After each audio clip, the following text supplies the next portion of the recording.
This episode is sponsored by Squarespace. Go to squarespace.com/Dominic Noble or follow the link in the video description to get 10% off your first purchase using the code Dominic Noble. More on this later.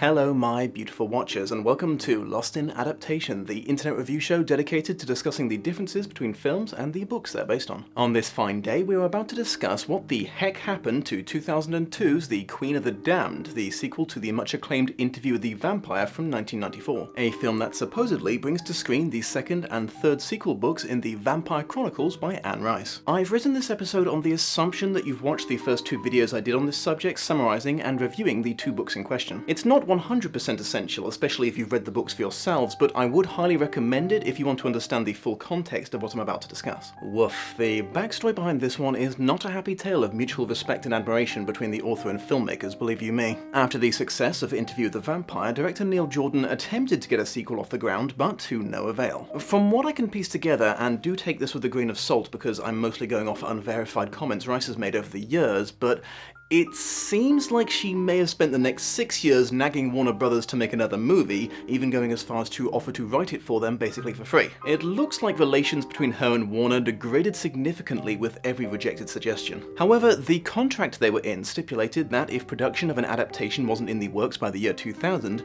the movie rights would revert back to Rice, freeing her to shop around for other interested parties. In a stunning middle finger gesture to the author, instead of allowing this to happen, Warner spent $35 million slapping together something that could technically be called an adaptation to be released in 2002, re-securing the film rights. If that sounds like a lot, just to put it in context, the same company around the same time decided that Pluto Nash had enough potential to sink $100 million into. That's how little interest they had in Queen of the Damned beyond making sure no one else could have it. Due to this lack of spending, the film actually turned a meager profit at the box office, even as it was being panned by critics and Rice fans alike. Written by Scott Abbott and Michael Patronage and directed by Michael Reimer, the rather interesting decision was made to combine the second and third books of the series into a single movie. No one from the first film reprised their roles, either because they had aged too much to play the same immortal vampires, or simply due to disinterest in the project. These days, the film is mostly only remembered for the terrible tragedy surrounding it. Popular up-and-coming singer Alia Horton was cast to play Akasha, the story's antagonist, and very sadly was killed in a plane crash just a few months after filming concluded. The movie was dedicated to her memory upon release. Before the direct comparison to the books, here is my thoughts on the film just as a film and not an adaptation. They almost seemed like they were doing a halfway decent job despite the lack of budget due to having access to some really nice locations and putting the work in when it came to shipping around extras. However, that all falls apart the second they start trying to use special effects to show off the vampire's magic powers. Alas, the performances are pretty appalling. I'm personally inclined to believe mostly due to issues with the script, which provided the actors with lines that were at best bland as hell, and at worst side-splittingly hilarious in how unintentionally goofy they come off.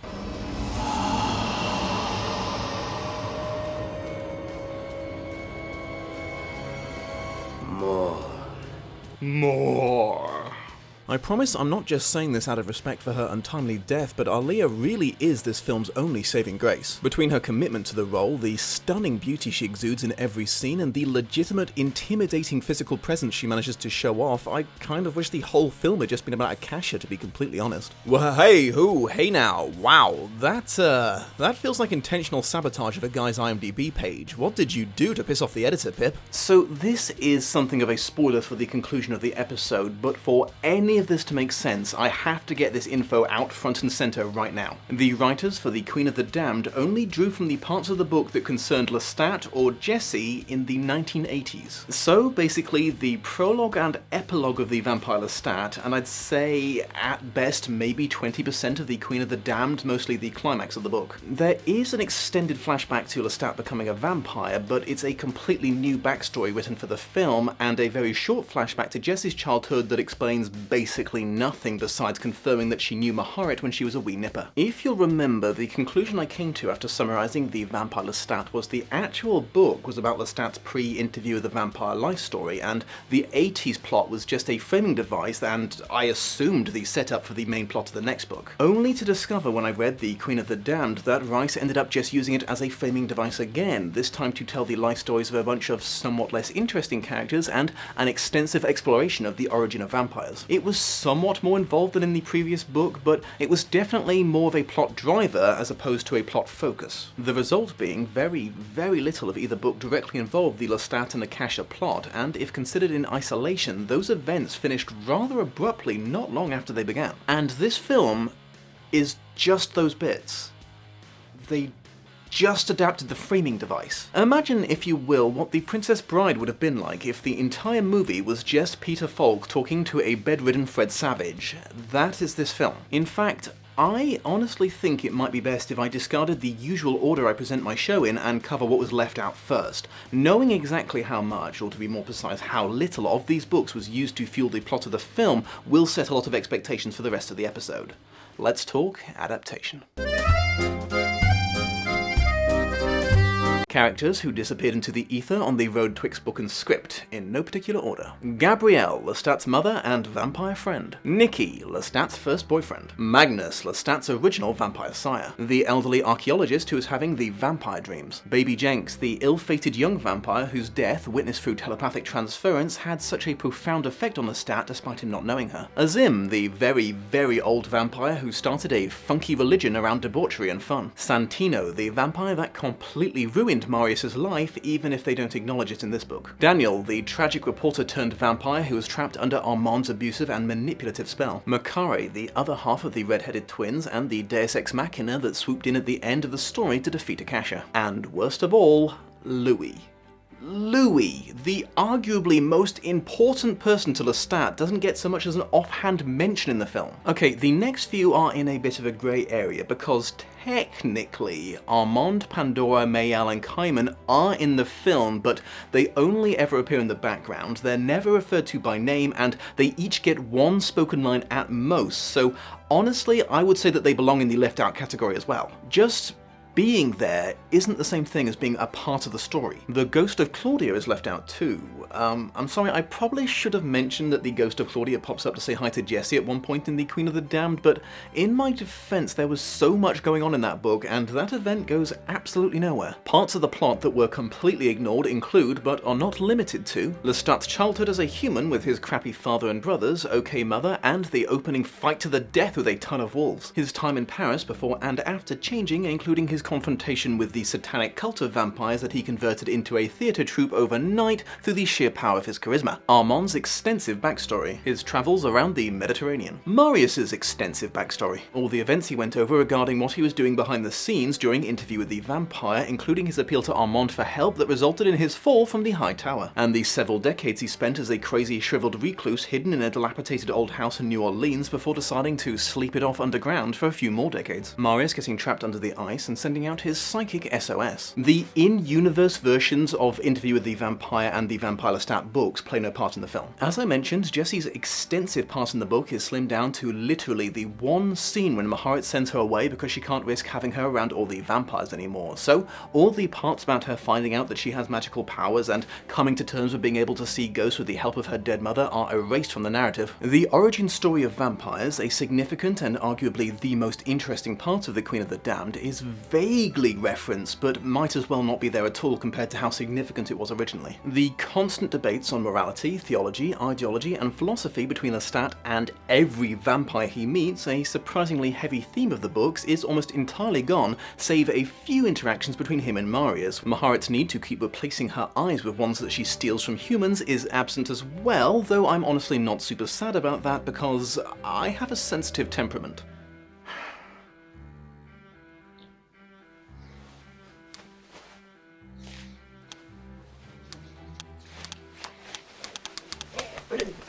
Stop it! You stop! Louis!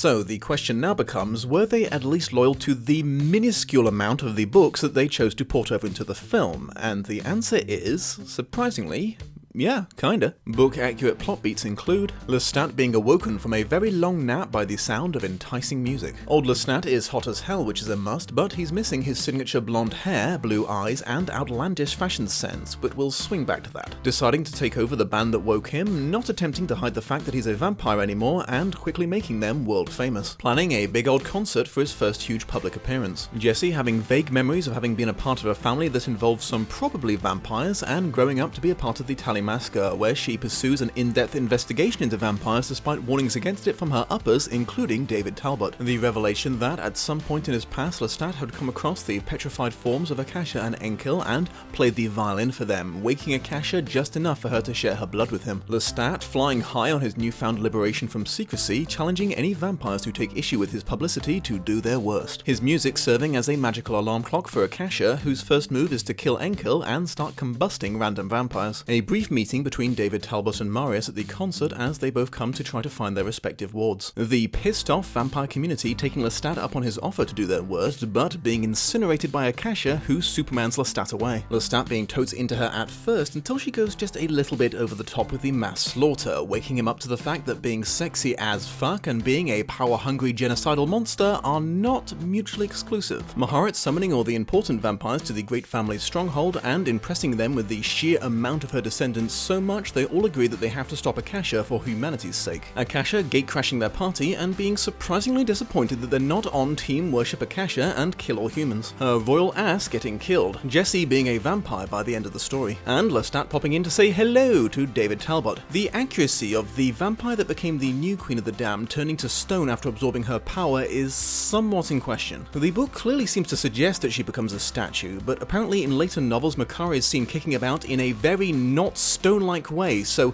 this was either a heavy-handed use of metaphor or another classic Anne Rice retcon. He started it. More.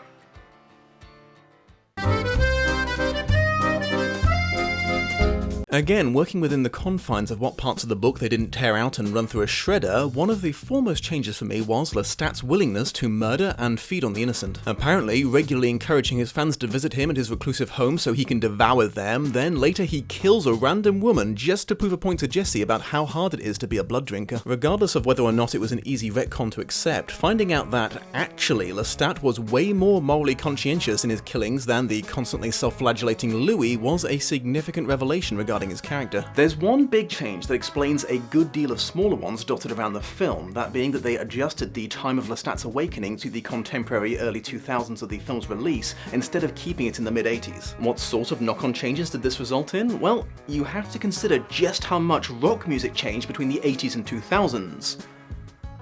And I am just this second realizing I personally have no frickin' idea. This could be a problem. Or an opportunity. No. Don't hang up. Give me one good reason. This is legitimate business. Section 3 of the Post Voice from the Dark Review Alliance Charter stipulates I'm allowed to contact you for music advice.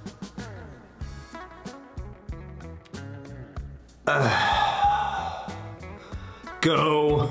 80s rock and 2000s rock. What's the difference? There are obvious differences between 80s rock and early 2000s rock.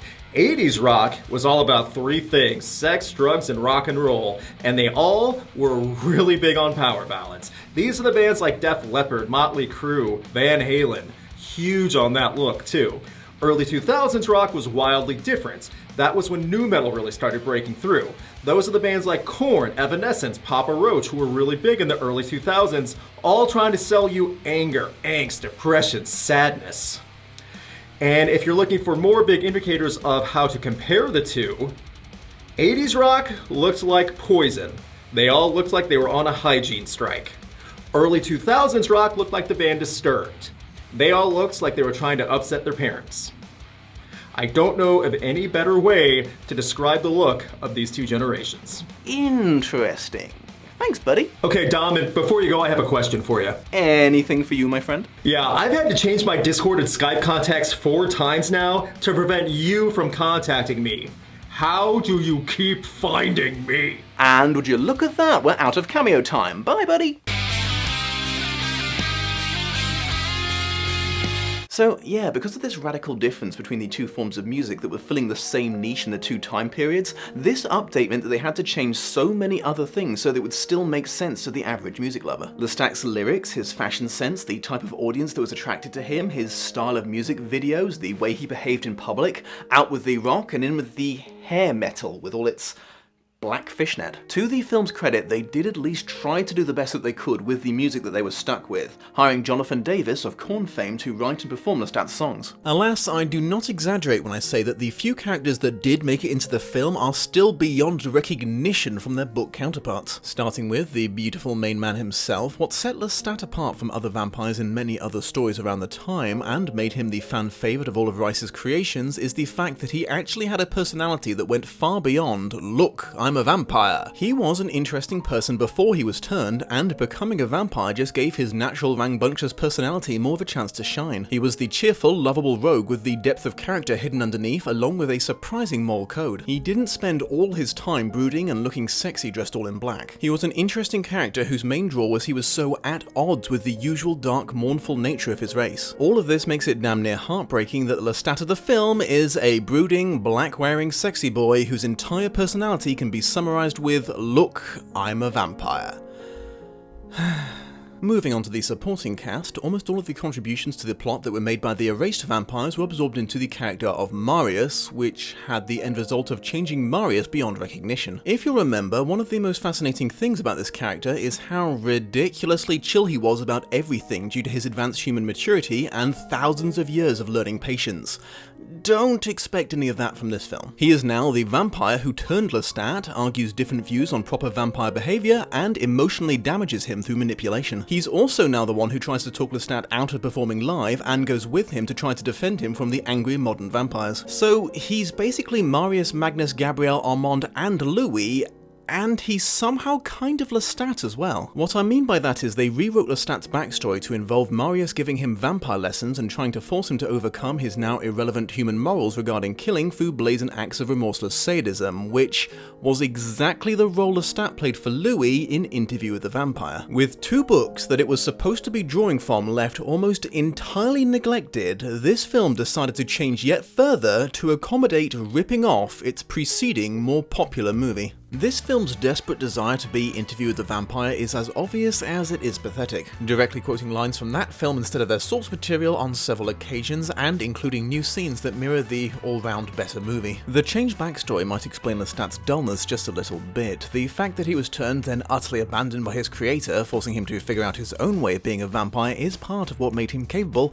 of utterly destroying the rut that the other vampires had been in for centuries when he crossed paths with them. Giving him vampire training just makes him another vampire now. Vampire powers are all over the place in this film. Apparently everyone can fly to a certain extent, and the telekinesis Akasha imbues into Lestat via their blood exchange is replaced with him being able to walk in daylight? You can imagine how hard the writers were patting themselves on the back when they realized they would be able to save money by removing the need for those special effects and the constant requirement to film at night in one fell swoop. The world seems to be taking Lestat's claim of being a vampire somewhat more seriously than the book. Everyone but his most fanatical fans were pretty sure he was just playing around with a gimmick. Lestat doesn't personally take part in Akasha's warm-up mass slaughter this time, and I guess is just shocked by the sheer scale of it. Regarding the Talamasca, wait, why the fuck is Saturn devouring his son in a slideshow presentation about vampires? Did they just include a bunch of generic creepy images and hope we wouldn't notice they had no connection to the subject matter? That kind of sums up this adaptation. Anyway, David Talbot has apparently regenerated because he looks a lot younger than described in the book. Get it? Because Paul McGann played Doctor Who? Look, it's Queen of the Damned, I'm not bringing my A material to this one. Undoubtedly the single most offensive change of the film is how fucking hard they straight-washed this story. It has been a long time since I've seen an adaptation no homo this hard, and I am furious. Not only do they erase Nicky and Louis, Lestat's greatest loves, I kid you not, they changed the backstory of his violin, the keepsake that Lestat treasured for a decade to remind him of his lost love, to he got it from a hot chick. He decides to join some travelers for a jam session, plays the violin a little too supernaturally, giving himself away, and is forced to kill the girl he was trying to impress to keep the secret, keeping her violin as an eternal reminder to never do that again. which of course he does because that's the whole setup of the movie. To add the bland vanilla icing on top of the straight cake, they also introduce a romance plot between him and Jessie, a character he met briefly twice in the book and never spoke directly to or even looked at significantly. But hey, she's a woman, so I guess they gots to be together now. Despite her greatly increased role in the story, Jessie somehow comes out with significantly less personality than before. As I touched upon earlier, I don't want to blame the actress. She looked to me like she was trying to do the best she could with the lines she was given, but no one could have done anything with the sheer amount of blandness she was handed. There are some minor changes that, in a more enjoyable film, I might have let go, but fuck it, this movie hurt me, so I'm going to hurt it. Instead of the vampires attacking Lestat on the way out of the concert, they proved themselves somewhat hypocritical by revealing themselves to the world and attacking him on stage. In the same vein, instead of collecting him from his crypt that night, Akasha flies off with him in front of everyone like a seagull making off with a beachgoer's sandwich. Wow, those attendees only got like 2 songs out of the whole event. I hope they got a refund. The great family is not so great in the film. The hundreds of thousands of names that took up 3 whole walls barely fill an archway now. It also spontaneously starts bleeding at the end, which I assume was supposed to be symbolic, but it just comes off as kind of random. Because we know literally nothing about most of them, the dramatic coming together of all the vampires at the end lacks any gravitas whatsoever. They quietly dropped Akasha's pure marble-coloured skin, the look that all vampires take eventually once their human flesh finishes completely turning into vampire flesh over thousands of years, to be replaced with a slight gold tint, probably for the best. I don't think anyone would have enjoyed seeing Alia forced to run around in pure white makeup the entire film. Lestat is now the vampire who deals the mortal blow to Jessie at Akasha's behest and the one to turn her, instead of it being an injury that she received at the concert and Maharet dramatically coming back into her life to save her. And now, believe it or not, we come to the one and only change in the film that I grudgingly admit might have been an improvement on the source material. I considered the finale of the book deeply underwhelming because none of the established characters did jack shit to save the day besides figuring out how to save their own unlives after Akasha is killed. Makari just swoops in and kicks the shit out of the queen. Yes, it's somewhat satisfying to see her finally get revenge on her considering how fucking nasty Akasha was to her all through their shared backstory, but come on, Lestat just sits there, it's so unsatisfying. With no Makari in the film, Akasha is defeated when Lestat suddenly reveals he's overcome her indoctrination by betraying her and draining her of enough blood to give the other elder vampires a chance at killing her, which they do at the cost of several of their lives. Maybe it's just me, but I kinda sorta think this makes for a better conclusion to everyone's character arcs, especially the vampires who were finally moved to place humanity above their own needs for the first time. In addition, Maharet is now the one to strike the final blow, which is apparently the film's less gross stand-in for eating her heart and brain, and becomes the new queen, and honestly, I think the fact that it was the loving matriarch of the great family to make this sacrifice instead of a character that's been MIA for centuries puts a little more emotional weight behind the scene. You get 1 point, Queen of the Damned. 1. Final thoughts. This is very much a case of be careful what you wish for, I suppose. I bemoan Lestat being relegated to one of many players in the Queen of the Damned and the book being overly stuffed with disjointed, barely overlapping life stories, and now I've seen a version of the tale with all of those disjointed, barely overlapping life stories completely cut out, and it was shallow and boring. Who could this possibly be for? Fans of the books or the first film are going to be annoyed, and new watchers are going to be confused. So, Queen of the Damned, everyone, a shite film made pretty much exclusively to stop the rights from falling back into the hands of someone who might actually care about them and maybe make a quick buck or two. And it did that just fine, so I suppose in that capacity, it was a total success. Needless to say though, it's a failure as an adaptation on almost every level. It's a generic vampire flick that's marginally better at being a poor impersonator of Interview with the Vampire than being anything like the experience of reading the books that it very selectively drew its plot from. Anne Rice has every reason to loathe this movie and feel pissed at the studio. From what I hear, she's recently set her sights on securing a TV show for future adaptations of her novels, so this monstrosity won't be her final on-screen representation. I'm personally crossing my fingers for her success in this because I have to see what adaptations of later novels would look like. Things get so weird. I mean, I'm thinking of doing an entire episode about just the highlights. If that's something you'd like to see, let me know in the comments. And now, a quick word from Lestat and Lestat about today's sponsor. Before we part ways, my beautiful watchers, I'm hoping there's something you can assist me with, for you see, I am finally building my own website, and I'm doing it using this episode's sponsor, Squarespace. Squarespace is the long-awaited savior for those of us who wish to design and build our own beautiful-looking websites, but lack the programming qualifications to do it all from scratch. They offer a massive range of templates to get you started, followed by a ton of easy-to-use customization options. In addition, you get around-the-clock support, so you'll never be without assistance if any issues come up. All the usual headaches associated with creating and maintaining a website are gone. The designing, the programming, the upkeep, the technical difficulties, gone. Over with. A thing of the past, a bad memory. Squarespace slew them like a knight lancing a dragon. If you'd like to try this awesome service for yourself, they offer a commitment-free 2-week trial, and my viewers get 10% off their first purchase with them. Just go to squarespace.com/Dominic Noble or click the link in the description to sign up and start building your online presence. That's squarespace.com/Dominic Noble and use the code Dominic Noble. The assistance I mentioned pertains to this bounty of options they provide, my beautiful watchers. You see,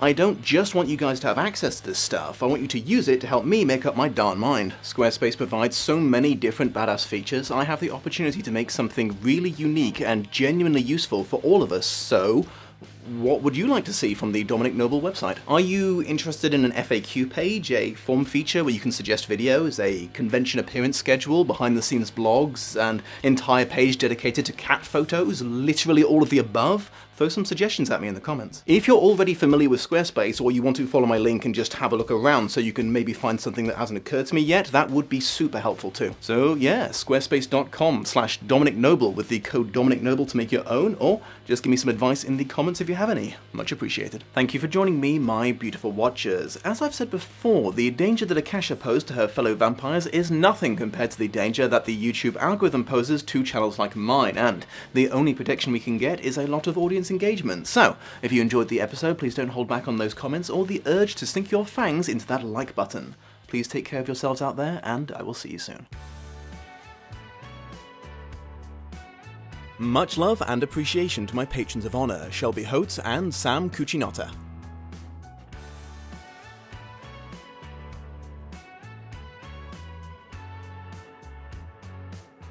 Hello again, my beautiful watchers. I just wanted to take this opportunity to give you a quick reminder that there's a wonderful website called Patreon that's been allowing online producers to actually make a living doing what they do, since apparently YouTube's decided that they shouldn't anymore. Basically, they offer the chance to pledge a certain amount of money per month or per video in exchange for various rewards offered by the creator. There's a variety of stuff you can earn by becoming one of my patrons, including early access to all videos and taking part in that survey you see at the start of every Lost in Adaptation episode. That's actually a very important part of the process, as I use it to gauge how much I'm going to need to explain about the book and the film before I start comparing them. If you decide to become a higher level contributor, your name will be added to the credits that you're seeing right now, and you'll be given the option to join my private chat room so you can regularly talk with me and other patrons. If you're keen enough to join the topmost tier of patronage, you'll earn the most coveted of all the rewards, the chance to pick a future adaptation to be reviewed by yours truly. However, if right now you are thinking, my goodness the Dom, I can't do that. A mysterious but handsome wizard wearing sunglasses informed me you're spending the money on a cannon designed to allow you to shoot puppies into the sun,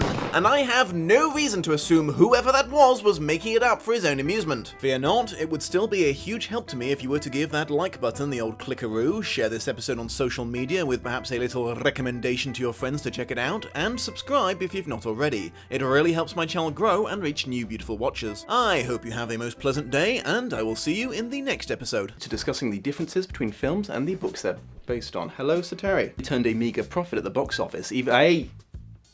Do not bite my ankle, Sateri. You're so naughty, cat. Love you. Oh, sweet Jesus. Touch me for a second. The 80s plot was just a framing, damn it. I thought I put that on silent. Armand's extensive backstory.